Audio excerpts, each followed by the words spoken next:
When you clearly don't work somewhere, but people seem to think you do. Welcome to this episode of I Don't Work Here, Lady. Our tale today is from Maven Black. Fired from Walgreens I never worked at. In fact, I never worked at any Walgreens. So this was some 10 years ago, and while the conversation is paraphrased, I remember it like it was yesterday. So background. At the time, I was working grave and swing as a casino player's host in Reno, Nevada. For those who don't know what this job is, we take care of the high rollers, make sure they get comps, dining, and hotel reservations, get invites to tournaments, limo rides, you name it. I wore a nice black blazer with a name tag, slacks, comfortable but professional shoes, hair and makeup done. The days I worked swing, I was off at 3 a.m., but after waiting for bus and the ride home, I would make it to my place at about 5 a.m. Directly across the street from my home was a Walgreens. I stopped in a lot of the mornings to grab a protein shake, pick up prescriptions, etc. But on Wednesday mornings, they put out a lot of clearance items. You could snag small appliances dirt cheap. So I was always there on Wednesdays, stocking up on Christmas and birthday presents, etc. The employees and manager knew me by sight, and some by name. I was usually a zombie after work, I think like most people. And this Wednesday was no different. I was looking over the latest selection, trying to decide if I needed a new coffee maker or just wanted one because it was clearanced for like $5. A woman was next to me, speaking Tagalog on her phone. I don't speak it, but Reno has a pretty large Filipino community, so I could at least recognize it.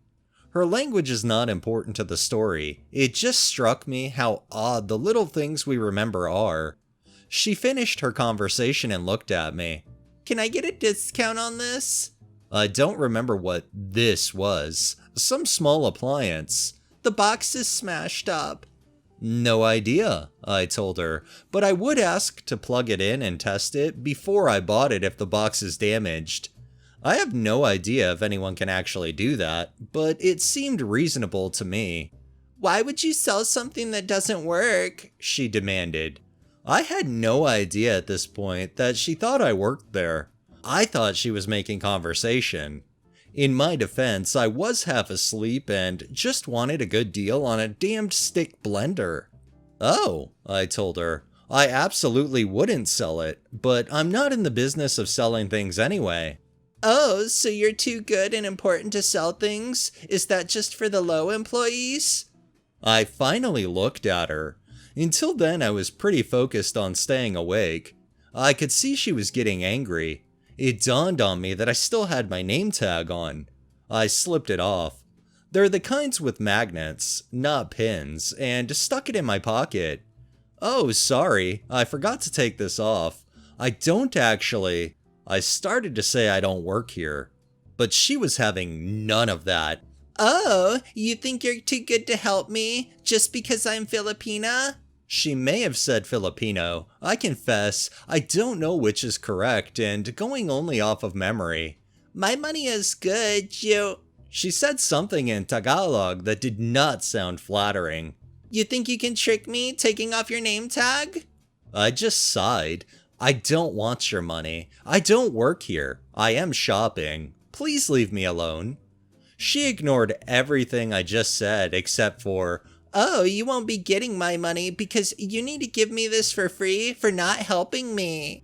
"Ma'am," I tried to reason with her, "I can't give that to you. I really don't work here. If you take it without paying, that is stealing." "Oh, now you think I'm poor and a thief?" What the fuck? Where did poor come from? "I want to talk to the manager of the whole store." "Lady," I turned back to the shelf. "I wish you would fucking talk to anyone but me." I didn't swear because I was angry. I just have a potty mouth. She stomped her heels, making little sounds on the linoleum. I decided I did need another coffee maker. And that stick blender. As I was putting both in my cart, I hear, "Great, she's back." But she's not alone. Tom, the store manager, was with her. "There she is!" the woman shrieked. "She called me a poor thief and said a swear at me. I want you to fire her and make her poor." Weird obsession with poverty. Tom looked at me confused. What is happening? I grinned and held up my coffee maker. Shopping! Tom was even more confused. But why are you insulting her and swearing? She thinks I work here and wanted me to let her steal an appliance. Okay, I know a bit of an exaggeration, but she started it. This was the moment that her medication stopped working. In a very loud mix of English and Tagalog, she shrieked out our entire interaction. Surprisingly, she told it correctly too, except that I didn't put my name tag away to trick her. Tom was done at this point. He just looked at me and said, "You're fired." The woman grinned maliciously at me, grabbed her smashed up box, and stormed off with Tom as I shrugged and made my way over to the allergy medication, or some other area of the store. I don't 100% remember, but I have terrible allergies, so that seems likely. At the register, Tom asked me what really happened. I told him everything, including how I told her I wished she'd fucking talk to anyone but me. Tom laughed and told me I was still fired. Yay! I grinned. Do I get a severance package? Tom laughed harder. To be fair, you did swear at her. Plus, you don't actually work here, so no severance package. That's it. I stopped there for many years before I moved. I never saw her again, so I'm sure she went on content with getting me fired and making me poor. People like this Karen are the absolute worst. I feel like they wake up in the morning looking to cause problems or get some kind of benefit to them, and when they can't get that, they try to fuck somebody else's life up because that's what makes their life flow well. I don't know. Those people have a screw loose in the head though, that's for damn sure. I feel like the only negative here though is letting her think she won, so she might try this shit again. But all in all, I'm glad it still worked out. Alright, that's enough tales for the day. Well, that wraps up this episode of I Don't Work Here Lady. If you liked the video, please drop a like, share my content on all of your social media, subscribe if you haven't already, and make sure to hit that bell so you're notified every time I upload, and drop a comment down below.